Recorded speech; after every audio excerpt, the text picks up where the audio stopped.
Sou Everaldo Anunciação Farias, eu sou natural de Ilhéus, né, no sul da Bahia. Nasci no dia 1º de maio de 1960, então o destino me deu essa feliz coincidência, né, de ter nascido num dia que tem uma marca dos trabalhadores e está no PT, então essa coisa é fundamental. A minha vivência com a política tem um fato interessante. Eu conheci, tenho ainda em vida, um amigo que ele tinha uma venda. As pessoas conhecem uma venda, é tipo um armazenzinho que vendia. Edivaldo Souto. E ele com o irmão dele, Luiz Souto, me chamou para ouvir música. E naquela época a ditadura ainda estava valendo, nós estamos falando na década de 70. E ele foi me apresentar o André. E minha relação com a política foi através da música. Ele com muito cuidado, a gente ia à noite ouvir música, ele não podia, né, tomar conhecimento. Tinha um comunista ali que tinha uma venda e foi falando de política. Depois a relação religiosa, natural, do bairro. Tinha quantos anos nessa época? Eu tinha 13 anos de idade. Foi quando eu conheci. E depois a vida religiosa, a igreja entrou com aquela onda de formar os grupos jovens, né? E eu participei. E eu vejo na questão da Igreja Católica, principalmente, uma ideia muito de solidariedade, humanismo, e eu sou nascido de um bairro de pessoas pobres, poucos assalariados, meu pai era oficial de justiça, e essa relação de solidariedade entre os vizinhos, e essa relação que a própria Bíblia traz e se discutir, eu achei muita identidade com a busca de justiça social. E aí eu estou falando de 75, aí vou morar em Itapetinga, e no colégio que eu estudava, no colégio da burguesia local. A minha família, né, parte de minha mãe, são pessoas com recurso financeiro. E eles me botaram numa escola dessa lá. E lá também encontrei alguns colegas com a visão comunista à época, então muita gente do Partidão e PCdoB. E lá nesse espaço, aí eu comecei a sentir um pouco o olhar da ditadura. Porque nós começávamos a conversar sobre essas ideias revolucionárias e quem dirigia a parte de educação física era um sargento do Exército. E ele começou a acompanhar a minha vida e a vida de alguns colegas. Isso foi intensificando a presença da política. Depois, a escola em Marque, é uma escola de ensino médio da agricultura, aí você tinha um histórico de presença de figuras que passaram de Acácio Araújo, Zé Sérgio Gabrielli tinha uma presença nesses espaços. E nós começamos também a fazer militância dentro do movimento estudantil, mas nada partidário. Até porque o próprio PT não existia, mas aquilo deflagrou na relação com o movimento sindical, que foi outra experiência da política. E nós começamos a organizar. Eu fui demitido 3 vezes da CEPLAC, por causa das lutas salariais. Naquele tempo não tinha CUT. Aí eu estou falando de 79, 80, que aí vem o PT. Você já estava na CEPLAC nessa época? Já estava na CEPLAC, já trabalhando, fui concursado, não tinham como. Eles me botaram para fora, fui concursado, tinha que assumir o cargo e começamos essa militância sindical. Aí vem a história do PT. O PT eu conhecia e conversava com alguns companheiros também da luta clandestina e a história de fundar o PT. E eu comecei a conviver com essas pessoas, mas muito do movimento sindical. E em 82 oficializo a filiação ao PT. E aí foi esse mundo de coisas que a gente começou a viver. Aí já as eleições de 85, já a luta das diretas. Um parênteses interessante, depois que Lula ganha as eleições, eu fui para Brasília. E eu quero dizer, você tem que entrar no Arquivo Nacional. Eu não sabia. A gente era monitorado no Arquivo Nacional, hoje você pode ir lá. Tinha a minha participação e de outros companheiros e companheiras na luta pelas diretas, especificando o horário e o local onde nós estávamos. Imagine como esse monitoramento, né, que era feito sobre a militância da gente. Bom, e aí eu virei presidente do PT da minha cidade, no município, fui candidato a vereador. Em que ano você virou presidente do PT no seu município? Virei em 86, se não me engano, que em 88 veio as eleições municipais e eu já participei na chapa do PT. Nós tínhamos um candidato a prefeito, Edivaldo Pitanga, depois Nelson Simões. Isso era em que cidade? Ilhéus. Em Ilhéus. Em 82, quando você se filia, você já está em Ilhéus? Não, aí eu morava, porque por conta já da perseguição da direção da CEPLAC, eu morava numa cidade chamada Itamari. Itamari é uma cidade que você não ouvia rádio, era tão deslocado, era um exílio mesmo aquilo ali, né? Você não ouvia rádio, não chegava jornal, era uma dificuldade para se deslocar. Mas eu saía de lá todo final de semana e vinha para Ilhéus. E nesses movimentos eu conheci Geraldo Simões, Pitanga, o PT e a militância num instrumento importante que teve para o PT, eu diria da Bahia, que foi a existência da STAC, que era a Sociedade dos Técnicos Agrícolas do Cacau, e a ASTA, que foi fundada por Acácio Araújo, foi presidente, saudoso Acácio, né? Esse foi presidente da CUT Bahia, e ele começou a nos organizarmos para, que era importante, criar os diretórios e as comissões provisórias do PT em todos os lugares onde a gente atuava. E nós criamos várias comissões, vários diretórios, né? O Acácio, em 88, foi candidato a deputado federal constituinte, com o Geraldo no estadual. Então, essa presença dessas entidades ali no sul da Bahia foi importante, eu diria, para o PT. Não é à toa que a turma brincava, quando a gente ia para o congresso do PT, vinha a turma da região cacaueira, porque nós estávamos organizados em mais de 100 cidades, imagine você. Em mais de 100 cidades tinha articulação de PT. Então, foi um momento também muito interessante para a consolidação da CUT, né, e para a consolidação do PT. Entendo que isso foi fundamental. Você está no interior, você está em Ilhéus, Itabuna, naquela região do Cacau, fim de 70, já concursado, início dos 80. Você tem como me dizer como esse movimento está ali no interior e como que vocês dialogam com a militância que está fundando o PT aqui na capital? Como era essa interlocução de vocês? Como que o PT se desenvolve naquela região de Ilhéus e Itabuna? Bom, teve essa questão do serviço público, a CEPLAC. A CEPLAC é um órgão com uma capilaridade em todo o sul da Bahia, né? Toda a região cacaueira. Nós estamos falando de 114 municípios que ela tinha unidades físicas e com trabalhadores. Então, isso permitia essa relação. Como o PT se organiza também em correntes, em tendências, essa relação ela não era só local, ela se dá no Estado e relações com as figuras a qual eu era ligado politicamente, permitia esse intercâmbio, essa relação, né? Com encontros de correntes, os encontros do PT. Então, toda essa efervescência lá desaguava nos encontros do PT ou das correntes que aconteciam em Salvador. Então, essa relação, mesmo sem não estar no mundo online naquela época, e não estar com celular, internet, mas as viagens que nós fazíamos e as reuniões e atividades aconteciam na região e aconteciam nessa troca aqui com a direção e com os companheiros que tinham militância. Então, e aí desdobrava também a nível nacional. Nós tivemos, eu tive a presença em todos os congressos que o PT organizou. E a gente lá da região sempre teve essa atividade. E tanto é que a presença de Lula, desde anterior a esse período, lá na região, ela era de forma repetida, assim, e foi consolidando isso. E numa região, o detalhe é que é numa região que tem, historicamente, né, culturalmente, a presença dos coronéis do cacau. Então havia esse conflito, nós chegamos num período a ser acusados que colocamos a doença, a vassoura de bruxa, no cacau. Isso rendeu um processo contra a gente, ganhamos todos na justiça os processos. O companheiro Geraldo foi o mais, que sofreu maiores ataques nesse período. E eu diria que um registro interessante é que na terra dos coronéis do cacau é hoje uma das regiões da Bahia onde tem a maior presença de assentamentos do movimento sem terra. E nós da CEPLAC, da turma de esquerda, a turma da PT, assumimos isso e a gente conseguia conciliar o nosso conhecimento técnico e científico para trocar com a turma do MST, além da organização sindical, sobre áreas específicas que valeriam a pena, inclusive ter investimento. Aqui vale a pena derramar sangue para lutar pela terra. Tem áreas que não cabe e áreas que seriam muito conflituosas, né? Para o movimento, de forma estratégica, pudesse deixar para um segundo plano. Isso mudou, não só a política, mas a vida das pessoas. Eu acho que tem uma série de questões nesse período.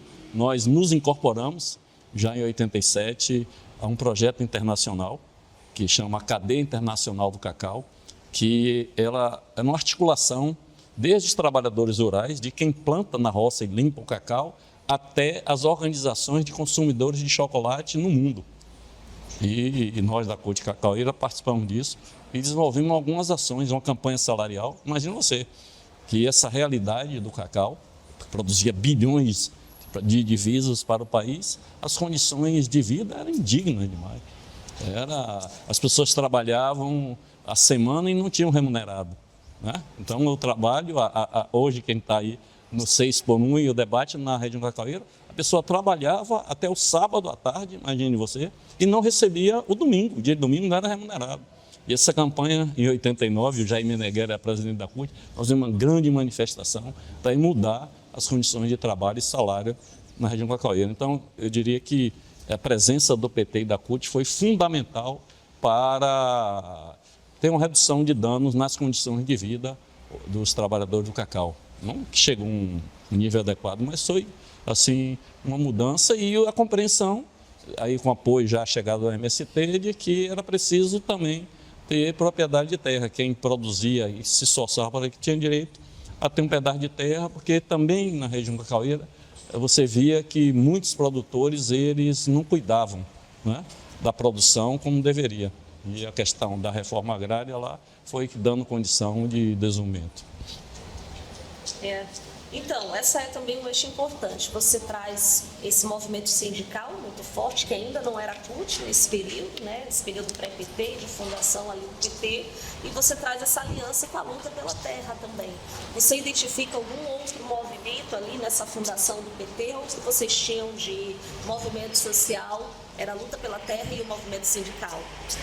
Então, teve uma coisa interessante que aconteceu nesse período. Nós nos juntamos, aí tem uma entidade também do Movimento Popular, FASE, né? Que era a FASE é uma entidade, uma ONG, que trabalhava muito com apoio ao movimento sindical. E nós nos sentimos fortalecidos com a luta sindical, né? Com a luta nos servidores públicos, da CEPLAC principalmente, mas nós entendemos que naquele período já era preciso você furar a bolha, você criar relações além disso. A igreja era uma parceria interessante e nós conseguimos fazer isso, certo? Aí os estudiosos das universidades, naquele período, nós começamos a estabelecer relações com a FESP, que ainda era privada, mas depois com a UESC, que ela é estadualizada em 86. E nós criamos um movimento que chamamos lá um fórum pela democracia lá. E nós começamos não só a discutir a questão da luta pela terra, não discutir só salário e condições de trabalho, mas uma política de desenvolvimento para aquela região. E esse Fórum pela Democracia, você lembra do ano? Isso foi 86, não, desculpe, é 90 já. Aí já é 90, porque 86 foi todo a CUT é fundado em 89, certo? E esse movimento aí agrega a igreja, agrega a técnica da universidade, ONGs, e abrimos um debate na região sobre políticas de desenvolvimento que fosse capaz de incorporar e trazer condição de vida para todo mundo. E aí, o que surpreendeu, você tinha uma burguesia do cacau que não pensava estrategicamente, então ela fazia uma exploração da produção de cacau, né? Não profissionalizada. Então o que interessava era colher o cacau, vender a preços altos e comprar apartamento e fazenda e não ter. E nós começamos a estudar o mundo do cacau. Então essa relação, nós tínhamos dados científicos da perspectiva do futuro do cacau, o que poderia acontecer e o que estava tendo de inovação na cultura. E eles não detinham essa informação. Então nós fomos levando isso foi dando credibilidade e até que alguns segmentos do cacau eles foram incorporando de que era possível se ter uma parceria para a gente enfrentar uma coisa em comum, que explorava a eles e a nós, que era, na cadeia do cacau, a indústria de transformação de chocolate, que se apropriava da riqueza que os trabalhadores produziam e que eles comercializavam. Então, isso foi, eu acho que deu uma qualidade na relação, não que eles viessem para o nosso lado, mas permitiu para a gente fazer debates dentro da Central Nacional dos Produtores de Cacau. Nós levamos Jair Meneghelli para debates lá dentro. Não foi para discutir só salário, a gente discutia o salário e discutia a estratégia maior. Então, romper naquele período essa relação, não só com aqueles e aquelas da militância do dia a dia, nos permitiu uma credibilidade interessante. E eu acho que isso, posteriormente a gente vê os resultados nas eleições e na consolidação do próprio PT. E quais são as figuras que estavam nesse momento assim de fundação, de início do PT, 82, 83, que você mais se lembra assim? Ó, Pitanga, porque Edivaldo Pitanga foi o primeiro candidato a prefeito e foi o cara, nós tomamos um garrafão de vinho, daquele vinho Pitanga foi candidato a prefeito. em 80 e a primeira eleição foi 85, né? Depois de 86 e 88 foi Nelson Simões já. Pitanga foi... E ele foi candidato Eu- a prefeito em que cidade? Ilhéus Ilhéus. foi o primeiro candidato que o PT teve lá. Então, esse cara, a gente chega é o sangue de Boá, que é o vinho, eu digo hoje, então um vinho de qualidade, mas é aquele vinho, e passamos a noite toda conversando de política. Ele disse, não, está na hora agora, eu acho que você tem que filiar o PT. A Cássio, porque a Cássio, ele antes de fundar o PT, mas ele já vinha nos preparando e tendo essa relação para uma visão estadual. O Geraldo Simões, um líder, né? Que ali na Sociedade dos Técnicos Agrícolas, Eliezer, então o Zé Sérgio Gabriele são pessoas que começaram, de Valpassos, então tem uma série de companheiros e companheiras, Regina, Afonso, eram pessoas que a gente começava a dialogar. E tem figuras interessantes também, que eu acho que é do Sindicato dos Trabalhadores Rurais, outro companheiro, Souza, que era um cara sem formação, da educação formal nenhuma, mas de uma inteligência, uma perspicácia, de um olhar estratégico sobre a organização dos trabalhadores, que é um cara que era da luta do movimento sindical, de salário sem trabalho para trabalhadores rurais, mas se incorporou à luta pela terra de uma forma assim imediata, com a compreensão de parceria. Então ele não entrou para o movimento sem terra, para o MST. Ele ficou no sindicato, mas estabelecia essa relação, e foi lá na cidade dele, em Arataca, que o MST se instala e está lá hoje o Terra Vista, que é um grande projeto na região e no Brasil, o MST, né?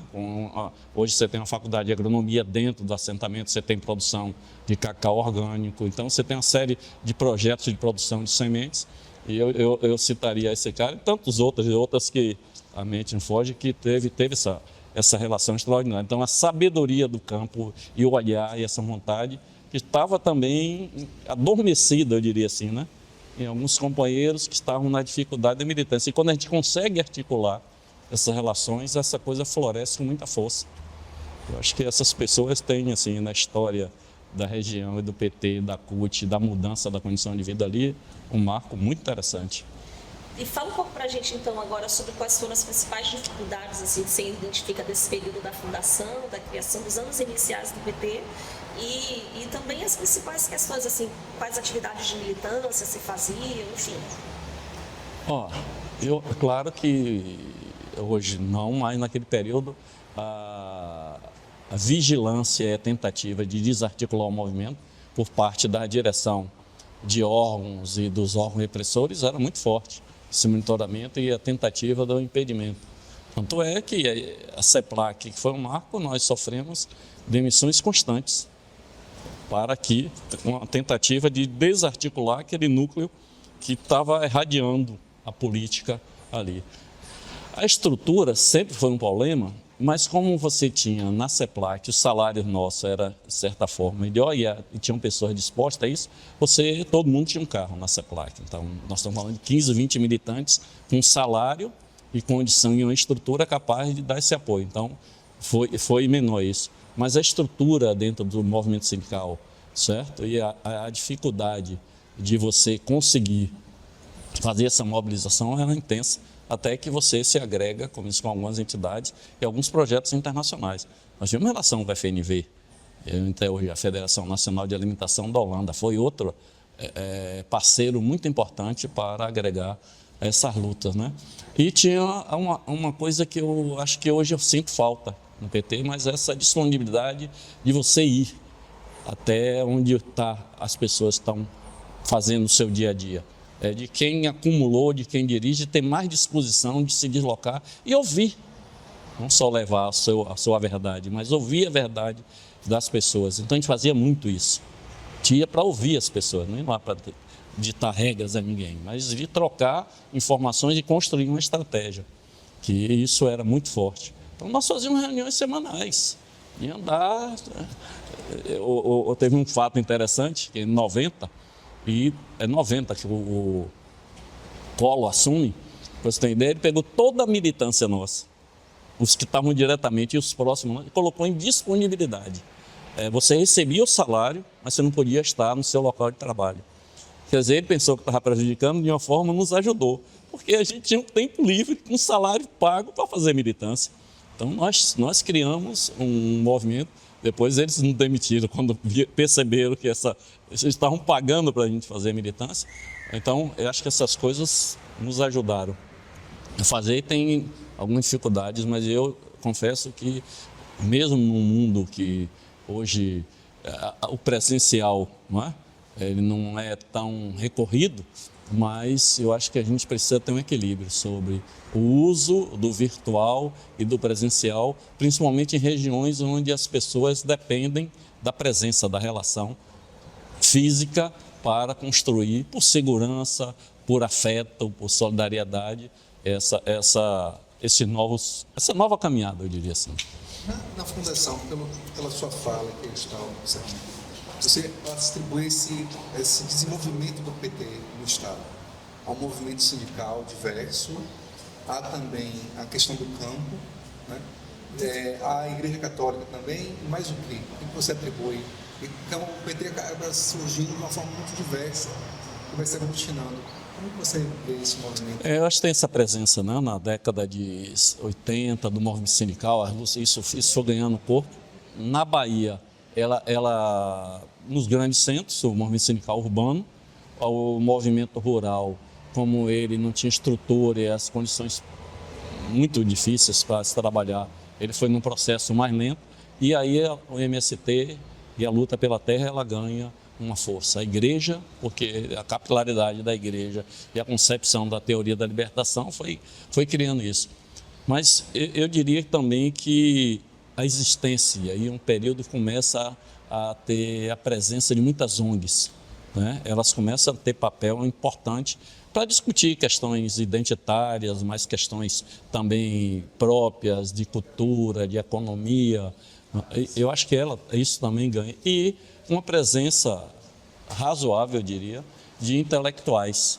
Eu acho que isso foi interessante ser incorporado. Então, muitos intelectuais, eles começam, e aqui na Bahia principalmente, a se incorporar à luta do partido, né? E isso vai lhe dando uma base do dia a dia, mas vai dando uma base também da ciência, para você não estar fazendo as coisas só de forma empírica.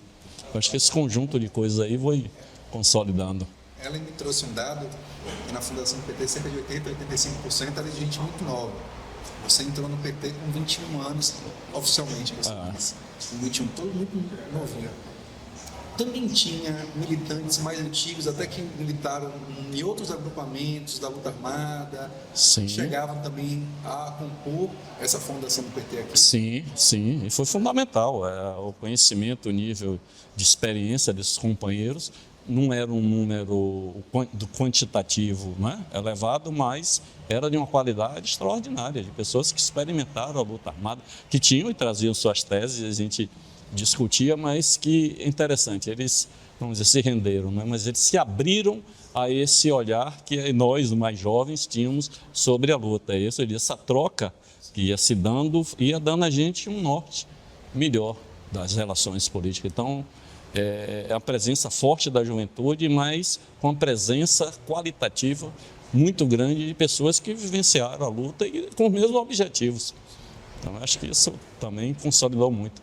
Então, tem tantos outros deles que até hoje estão militando e ajudando a gente. Everaldo, eu pedi uma tarefa difícil agora, para você falar um pouquinho para a gente das eleições. Primeiro dessa de 86, que você disse que é a primeira que nós temos candidato a prefeito na cidade, para contar um pouco para a gente de como foi, né? Como era essa campanha, enfim, muitas diferenças para uma campanha de prefeito hoje em dia, mas como que era essa experiência, mas também falar para a gente das outras. Aí, a de 89 também é importante, como foi a campanha de Lula lá onde vocês estavam, depois 90, 94, 98, 2002... Fazer um passeio aí pra gente. A primeira, eu lembro lá em Ilhéus de Pitanga, era nada, não tinha nada. O PT, como a gente brinca, cabia no Fusca. Não é? Foi uma campanha para demarcar mesmo posição, com todas as dificuldades. Os cartazes, poucos que eram produzidos, era colado pela própria militância, então não tinha nada profissionalizado. E, naturalmente, o desempenho disso, você não tinha acesso aos meios de comunicação, a presença, a sua capilaridade na cidade quase não existia, muito localizado. Aí, em 88, a gente já dá um salto, porque já vem a eleição, aí Nelson Simões é o candidato a prefeito. Nós já tínhamos o debate em TV. Então, tem a TV Cabralha, que era a afiliada da SBT, já tinha, e nós começamos a ter esse desempenho. Chegamos a em torno de 12% dos votos já na candidatura. Fizemos uma chapa proporcional e eu fui candidato a vereador, mas não atingimos o coeficiente eleitoral. É interessante naquele período que a gente a campanha era para organizar os núcleos do PT. Então, não era, o objetivo era mais estratégico do que tático, né? Então, vamos organizar os núcleos, mas eu tinha que disputar voto, não tinha, mas não conseguimos esse desempenho, não é? Eleitoral, mas político de consolidação. O PT passou a ser uma referência na cidade e na região. Então, associado, a gente estava consolidando o movimento sindical, construindo o PT e disputando a sociedade. Então, havia uma clareza disso. Em 89, a eleição de Lula. Lula ganha as eleições em Ilhéus. Desde 89, um fato interessante. Desde 89 que Lula é o candidato mais votado até agora, de 2022. Todas as eleições. Não é? Então, nós tivemos essa eleição. Mas, paralelo a isso, nós nunca conseguimos eleger o prefeito a prefeito. Por 2 vezes, nós batemos na trave esse período, mas foi um processo em construção. A gente consegue, em 90, a eleição de Geraldo Simões para deputado estadual. Isso foi um marco na região, né, que era um resultado concreto do PT e do movimento sindical. Em 92, a gente ganha a prefeitura de Itabuna, que a gente chamou a Zebra, nós temos candidatos fortíssimos, bem conhecidos na região, e Geraldo se elege prefeito em Itabuna em 92, naquele tempo não tinha reeleição, né? E isso foi consolidando. Aí, em 96, houve uma reeleição de prefeito, entre 92 e 96, a gente vai disputar, perde a prefeitura para o Fernando Gomes, que era o principal adversário nosso lá, mas a gente faz uma bancada de 3 vereadores. Eu estava entre esses 3 e faz uma forte oposição.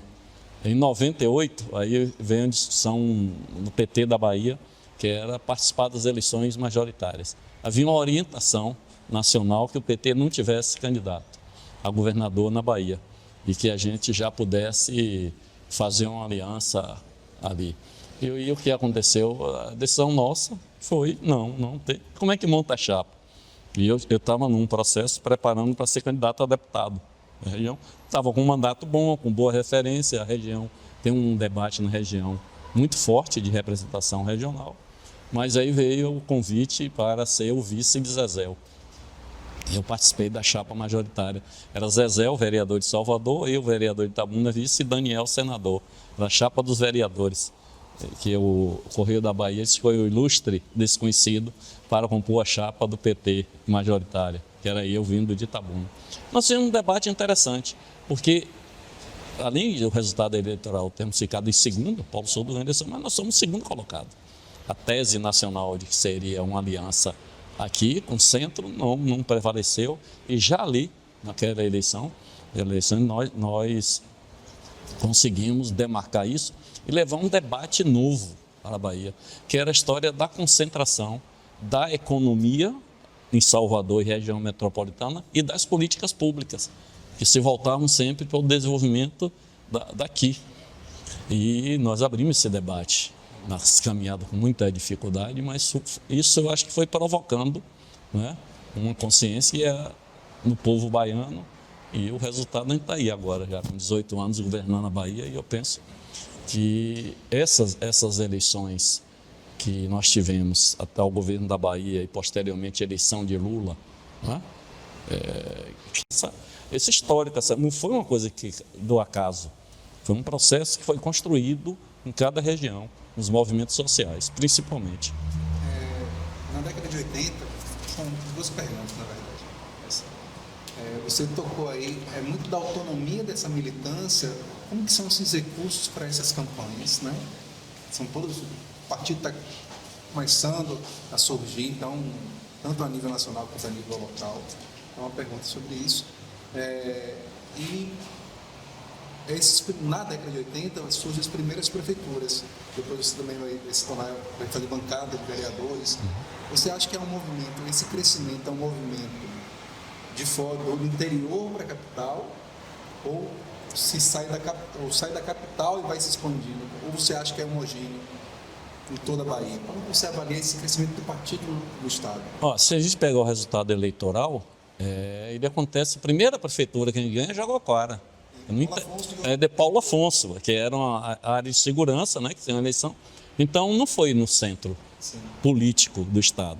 Ele vem de fora. Mas essa relação é a eleição de Geracina, a vereadora aqui. Então, isso vai ganhando significados importantes. E eu acho que aí foi do interior, mas ele começa a ter conexão também na capital. É interessante, e o financiamento disso, você pergunta, é interessante, quantas vezes nós somos à feira de Ilhéus fazer cacareco para vender roupas que não se usava mais ou tinha condição de venda, certo? Quantas feijoadas nós fizemos para arrecadar fundos, não é? Então, essa relação, ela tinha uma raiz real das pessoas, porque as pessoas se sentiam pertencidas ao processo. Então, isso foi muito importante, tinha o símbolo. E, claro, que nós tivemos ajudas. Os militantes que tinham mais recursos, eles contribuíam. E relações de apoio, não direto de doação de dinheiro, de algumas ONGs da própria igreja que criavam nas suas atividades um facilitador para a nossa presença e militância. Então, essa forma mais construída, mais coletivamente. Então, ela consolidava a política e consolidava uma condição concreta de enfrentar a dificuldade. Porque você conseguia reunir recursos, ainda que poucos, mas conseguia fazer. E a simbologia disso, você chega na feira, que é a Feira do Malhado, imagine a minha companheira, Madalena, Geraldo, a esposa dele, Pitanga, eram nós, certo? Agregando, e as pessoas começavam a se referenciar que é possível fazer alguma coisa desde que se venha por uma construção coletiva. E as pessoas se integrarem a isso. Eu acho que aquilo também teve um aprendizado para a gente. Eu não estou aqui dizendo que o fundo eleitoral para a campanha tem que existir, eu sou a favor do fundo público, mas eu acho que tem alguns elementos que podem ser incorporados na campanha que ele tem um significado não só econômico, mas tem um significado político muito grande das pessoas se pertencerem, se envolverem em alguma coisa que elas acreditam. Então, eu acho que as pessoas, olha, volta ao financiamento privado? Acho que não, mas pode voltar o financiamento solidário, da presença e da participação. Acho que a gente tem que estimular isso com métodos e formas diferenciadas de atos culturais, não é? O próprio cacareco, outras formas de se movimentar, porque você precisa financiar o movimento, tem custo, principalmente no dia de hoje. Você enfrentar uma eleição onde o cara tem 70 milhões de emendas para fazer política, não estou falando nem apropriação, não, porque isso não cabe. É a polícia que tem que julgar se há apropriação indébita ou não, mas é uma ferramenta que lhe permite uma disputa. E se você não pensar como é que você participa de um processo eleitoral, de um processo político sem estrutura, muito difícil. É uma compreensão teórica. É impossível você fazer a mudança das coisas se você não tiver uma construção coletiva. Mas essas ações, elas materializavam essa teoria e as pessoas viam e se envolviam diretamente nisso. Então, estão dizendo que é assim que pode ser feito na política, estão fazendo e eu estou me envolvendo porque eu acredito nisso. Tem uma passagem lá que poucas pessoas sabem, mas na eleição de Lula de 98, né?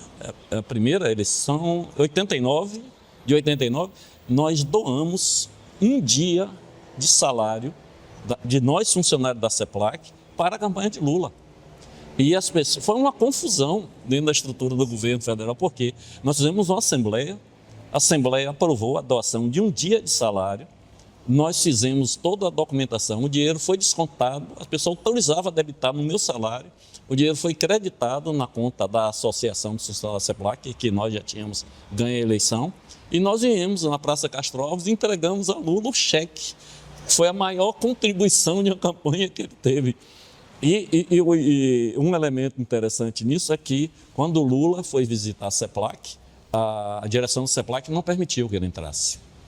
E nós fizemos a assembleia no portão, nos portões. E nos portões, nessa assembleia, nós deliberamos isso. aquilo, não só o valor quantitativo para uma eleição nacional, mas criou, esse quem está dizendo, a consciência coletiva e uma ação prática de que é possível você enfrentar e vencer dificuldades quando você constrói isso juntos. Então, essas ações que eu estou dizendo agora, que eu acho que a gente podia incorporar e resgatar e ver maneiras, mesmo sabendo que, do ponto de vista quantitativo, elas não vão ter um peso como outras formas de captar recursos para uma campanha quando fundo eleitoral, mas elas dão consistência ao envolvimento, ao pertencimento. A gente precisa resgatar, por mais que a gente diga, o fundo eleitoral é um recurso público, é do povo, tá, mas você não se sente pertencido diretamente àquilo. E numa campanha política é preciso ter paixão, é preciso ter emoção, é preciso ter envolvimento para que a gente possa contagiar as pessoas para esse tipo de enfrentamento que a gente faz. E eu acho que mais do que nunca, nós estamos vivendo, principalmente num mundo onde as pessoas, referências, os sentimentos, certo? E o compromisso e o engajamento, eles estão criando dificuldade porque tem muita coisa artificializada. E eu acho que resgatar isso e criar relações mais diretas com a pessoa, com formas políticas, não talvez todas aquelas que nós usamos na década de 80 e 90, né? Mas ajustando, inclusive, o que é esse sentimento hoje de engajamento que as pessoas podem ter. Eu aproveito até para dizer uma coisa, olha, é comum você encontrar na rua alguém que diz assim, ó, eu sou do PT, eu votei no PT. Aí ele votou em Lídice, ele votou em Alice, que é muito de esquerda, ele diz que é do PT, mas ele não é filiado ao PT. Mas tem um sentimento dentro dele, ele se identifica.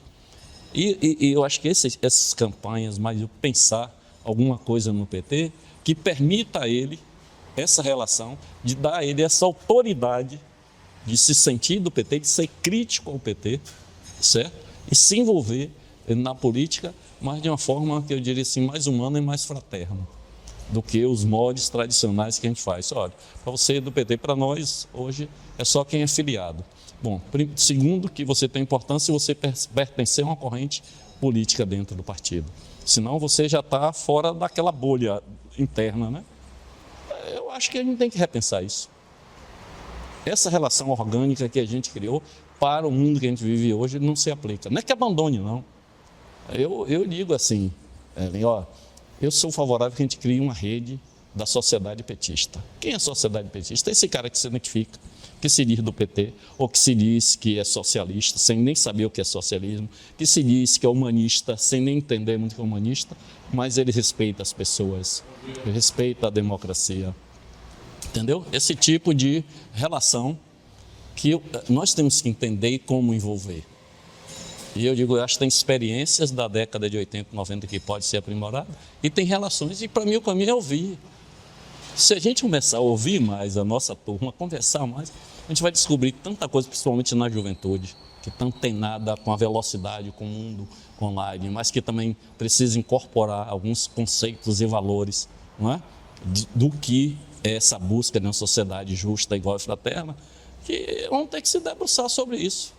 Eu penso que é um desafio interessante que só encontrar um caminho juntando o passado, o antigo e com o novo. Essa conjunção acho que vai permitir um olhar para o partido para viver essa próxima década. Vou fazer uma pergunta sobre 98 ainda, mas isso que você falou me tocou.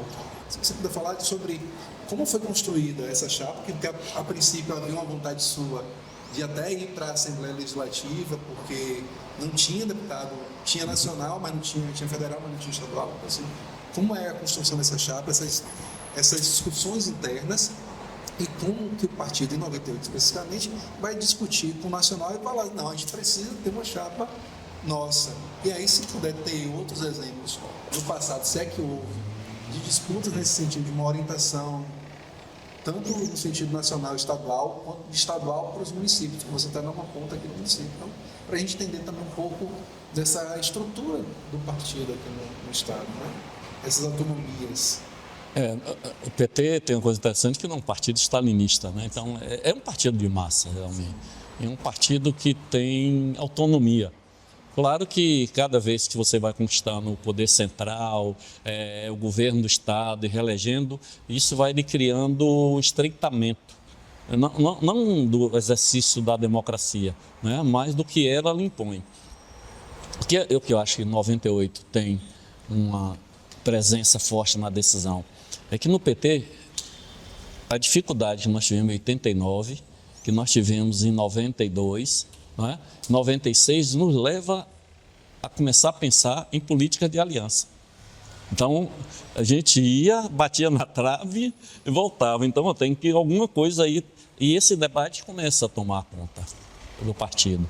E o olhar da Nacional para a Bahia era muito disso. Olha, um Estado com a presença de Lula, uma votação muito boa, quadros importantes que se destacam, já Wagner já era deputado federal, Nelson, então nós tínhamos passado Alcides, que foi um deputado federal extraordinário aqui com a gente.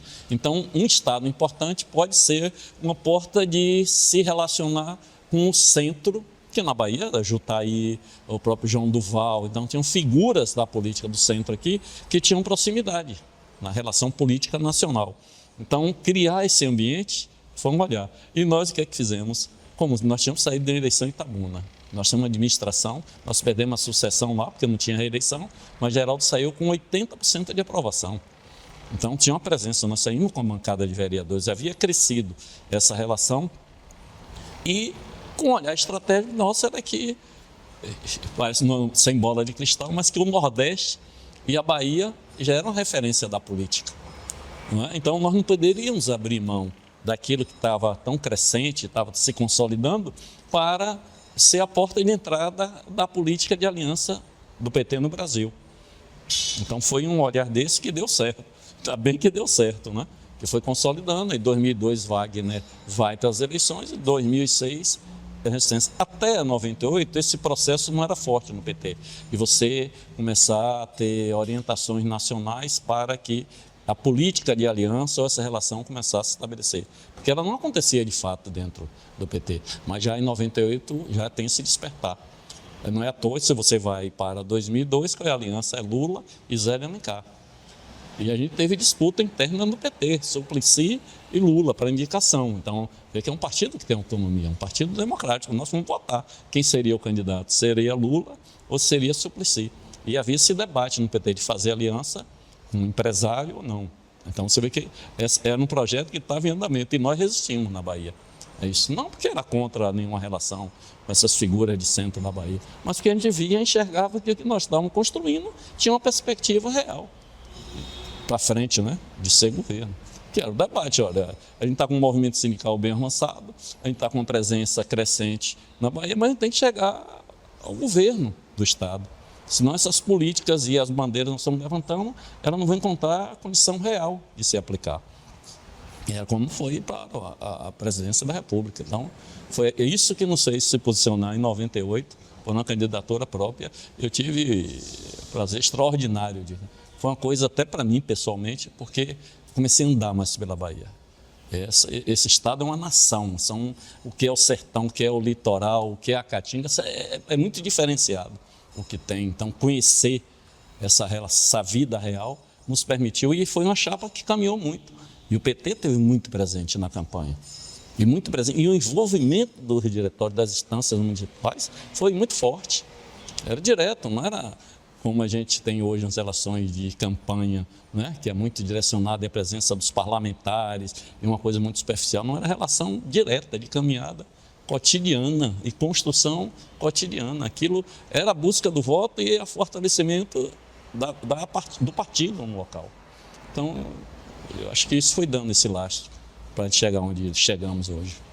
E 2002 e 2006? As recordações? Para a vitória de Lula foi uma coisa assim, não é? Foi uma campanha que a gente tinha esperança, não foi uma eleição fácil. A perspectiva na Bahia, acho que Wagner acreditava no primeiro turno, nós tínhamos a esperança, mas não foi fácil enfrentar aquelas eleições, né? Eu acho que nós tivemos uma capacidade de aí sim fazer uma aliança na Bahia, certo? Mas sobre a hegemonia das esquerdas.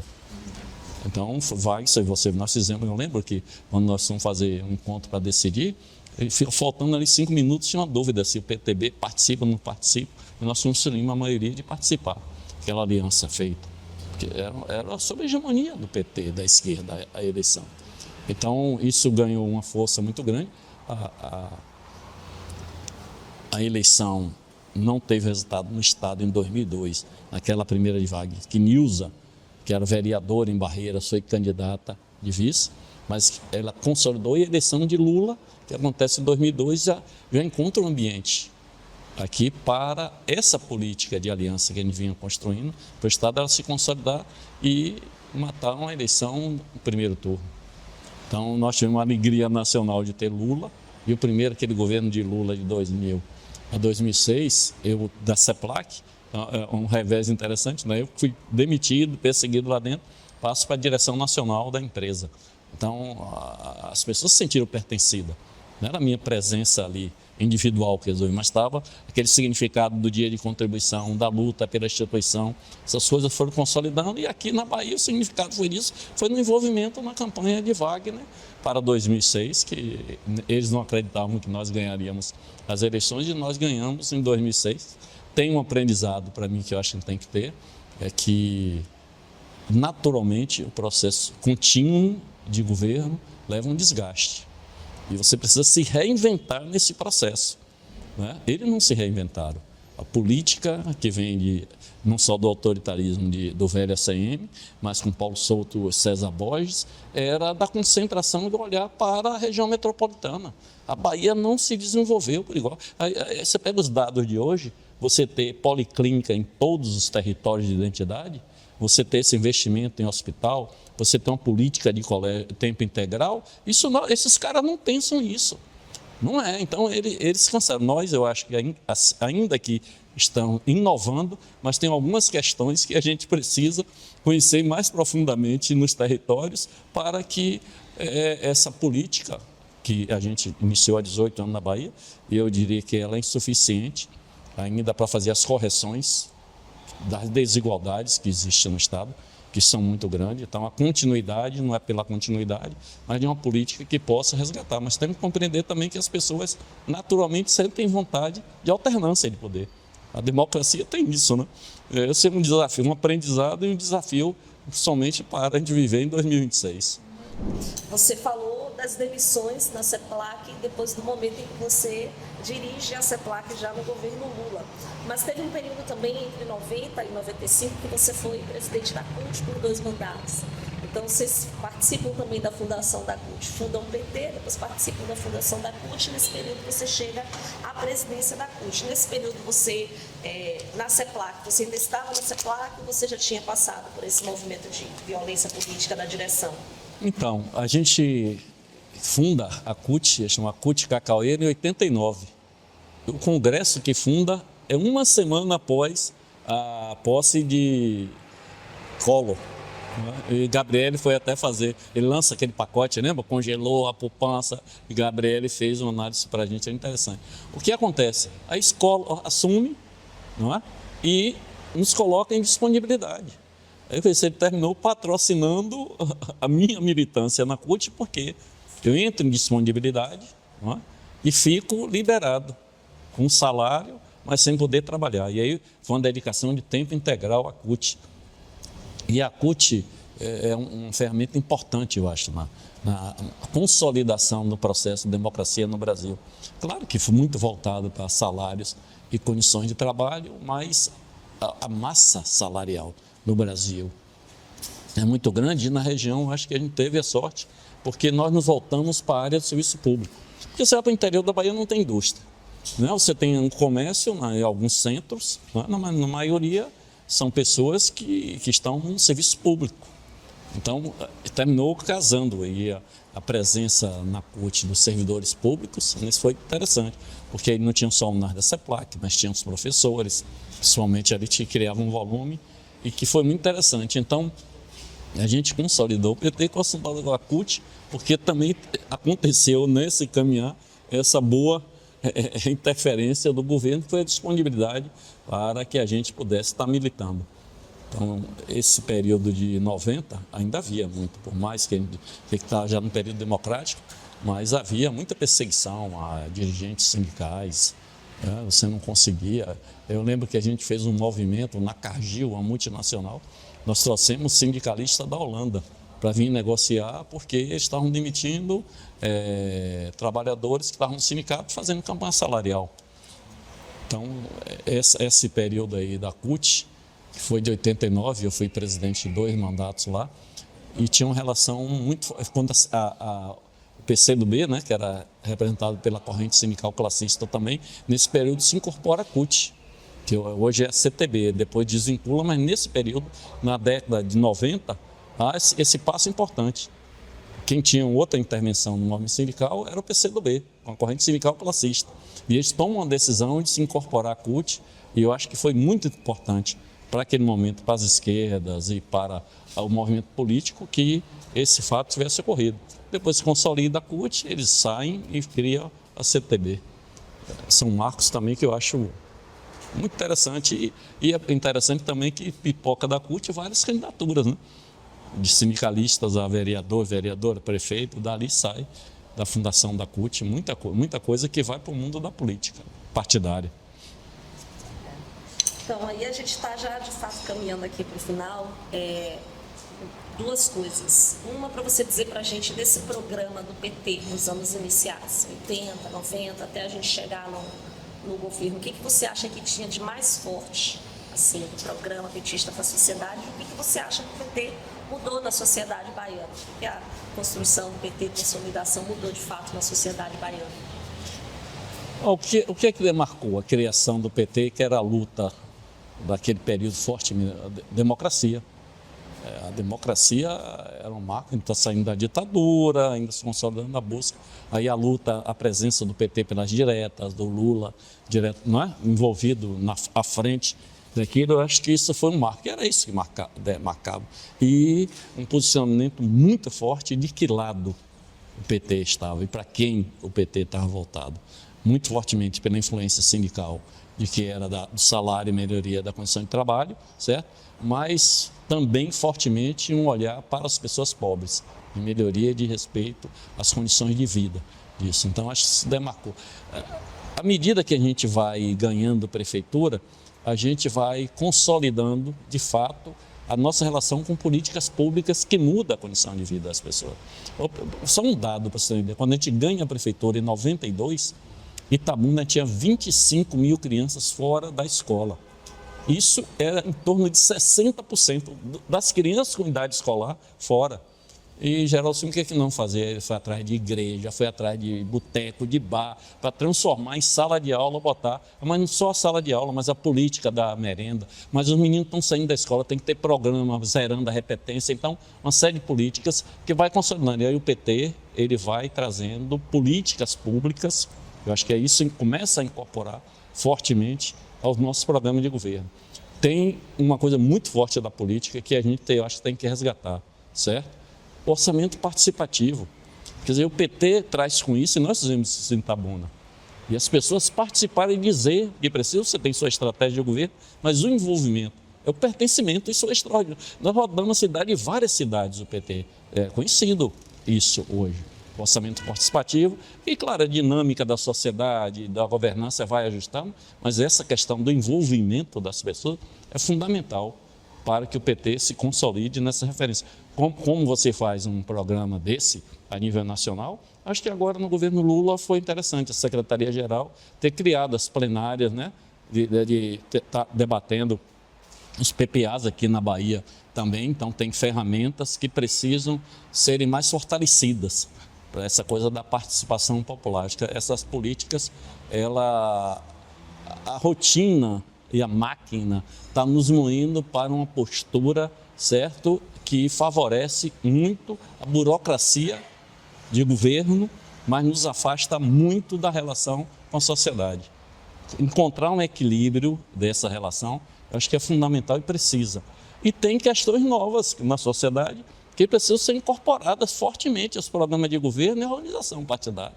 A questão do desenvolvimento sustentável, nós estamos com uma experiência, tem tanta gente que está militando nisso, que não está nem filiado ao PT, nem tem relação, que precisa ser empoderada. E a forma de empoderar não é filiando ao PT.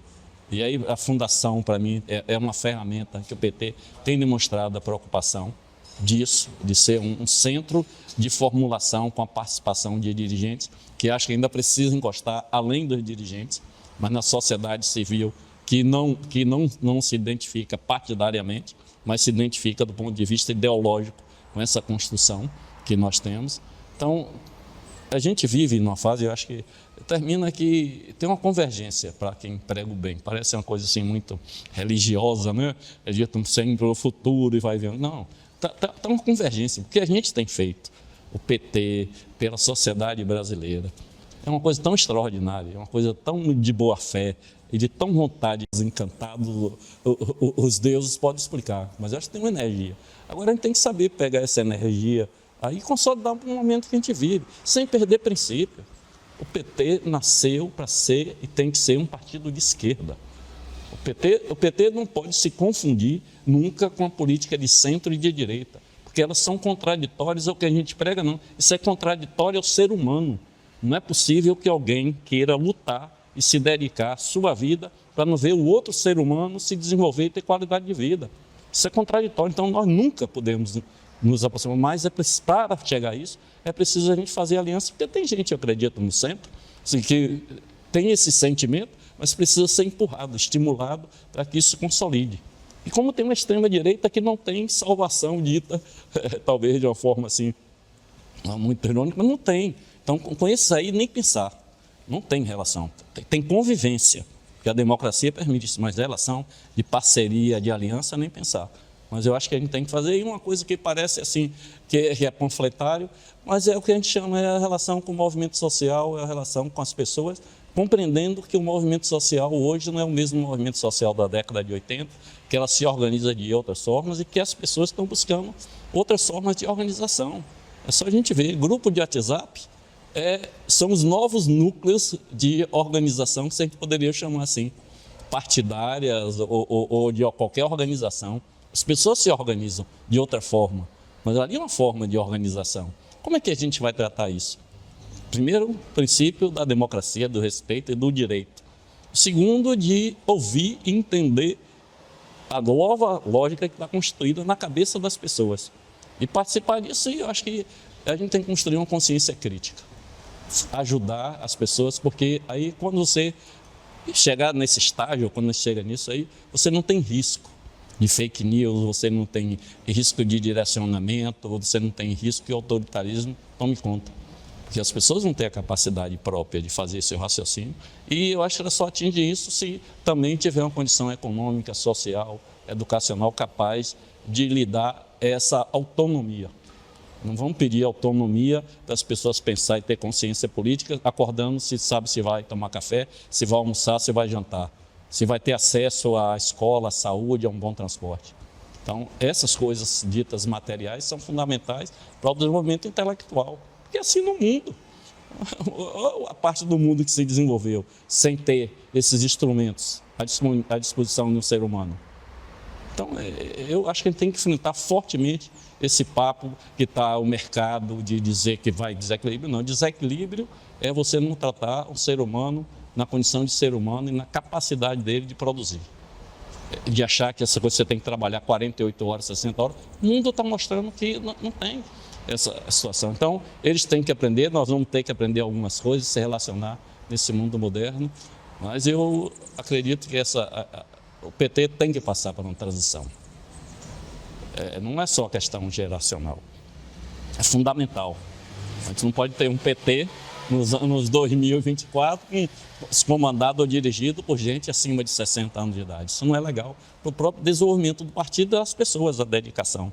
Mas tem que fazer uma transição, equilíbrio disso aí. E se adequar a uma realidade de conteúdos. Hoje o mundo é online. Ou a gente compreende que o mundo é online, e online não é só usar a ferramenta da internet, mas online também é a relação com as pessoas. É olho no olho, é uma relação online, direta e objetiva. Esse é o desafio que o Congresso do PT, eu acho, tem que trazer e provocar. Bom, e aí a gente já chegou de fato no final. Pedir a você uma mensagem de despedida agora e uma mensagem para as pessoas que vão ouvir isso depois, porque esse é um material de acervo e, enfim, é um PT daqui para frente. Primeiro, sem demagogia, eu acho extraordinário esse projeto da Fundação. Eu insisto em dizer que, assim como a CUT teve, tem, continua, assim como o MST, para os partidos políticos, eu não sei nem quem idealizou essa necessidade de ter uma fundação. É fundamental e eu acho que no milênio do conhecimento, da informação, é fundamental que você tenha um instrumento desse com liberdade, autonomia e capacidade de gerar conhecimento para os seus dirigentes e para a militância, de modo geral. Eu acho que isso é fundamental, principalmente nesse período que a gente está vivendo. Nós vamos fazer um congresso agora, em 2025, e eu acho que é fundamental que essas provocações elas possam acontecer e esse projeto de ouvir a nós que participamos de eleições é importante, mas encontrar uma forma também de ouvir aquelas pessoas que viveram essa época, que não dirigiram o partido, não dirigiram a entidade, mas o que é que mudou na vida delas e o que é que elas acrescentariam a isso. E eu penso e acredito muito no futuro. Eu acredito que a humanidade vai caminhar para um desenvolvimento intelectual, mas com sentimento muito forte ao próximo, que vai garantir, para mim, no futuro, uma sociedade mais justa, igual e fraterna. Eu acho que vale a pena continuar sonhando, acreditando e lutando por isso. Muito bom, muito obrigada. Você trouxe algumas fotos para a gente. E aí, tem alguma foto dessas que você queira mostrar para a gente? Então, aqui, ó. Isso aqui é uma presença de Lula, uma visita de Lula em Ilhéus. Aqui não tinha eleição ainda, não. É que a gente tem essa visita. Que ano você acha que foi isso? Isso Lula com 87. Tá? Aqui tem as greves, nossa, a CEPLAC. A gente teve muita campanha salarial. Há um dado interessante, a gente fala de pensar o diferenciado. Você sabe o que é que nós fizemos a primeira greve na CEPLAC em 85, na campanha salarial? Sabe o que é que nós colocamos na pauta? Foi um debate ouvindo as pessoas, a criação de uma cooperativa. E o debate era se era de consumo ou de crédito. O alimento estava muito alto naquela época. Então a gente cria uma cooperativa, a gente vai comprar e a gente vai ficar. Mas a cooperativa aprovada foi a de crédito. Hoje tem em torno de 20 milhões em caixa, tem participação, as contas nossas são movimentadas lá, a taxa de juros cobrada é pouco mais de 1%. Certo? E tem uma relação que são os funcionários que administram a cooperativa. Isso foi fruto de uma pauta na campanha salarial que ninguém entendeu nada como é que essa história de estar... Bom, o que é que eu posso dizer aqui? Aqui é uma visita genuína, ele era presidente do PT, lá, saudoso Adeum Sauer, que foi secretário de Educação lá em Itabuna, aqui do estado. Cadê o Adeum? O Adeum, esse aqui, o Adeum Sauer, o genuíno está aqui. Geraldo Simões está aqui, que é que... Bom, aqui é a minha campanha de vereador. Isso é 1996, 36 anos de idade, me elegi, uma votação muito boa, a companheirada ajudou muito a gente. Aqui isso também registro de passagens, reuniões do diretório Itabuna, na época que Geraldo era prefeito, o Walter Pinheiro, o Gabriele, uma série de companheiros aqui nossos que nos ajudaram, né? Aqui também é vereador. Mas tem uma coisa que me marcou muito para esse olhar não só sindical. Foi uma visita à casa Anne Frank. E eu conheci a história na Holanda, o que foi a relação, né, que os alemães nazistas tentaram e o que o povo holandês ajudou e a luta dela, não só na defesa das mulheres, mas também na defesa dos judeus. A bancada, nós temos uma bancada de oposição lá em Itabuna. Nós éramos, de 17, nós temos 9 vereadores, era uma maioria.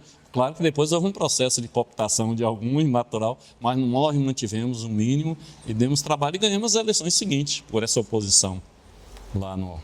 Aqui outro registro da presença de Lula, Nelson Pellegrino. Nelson, um senhor barbudo, ele era deputado estadual.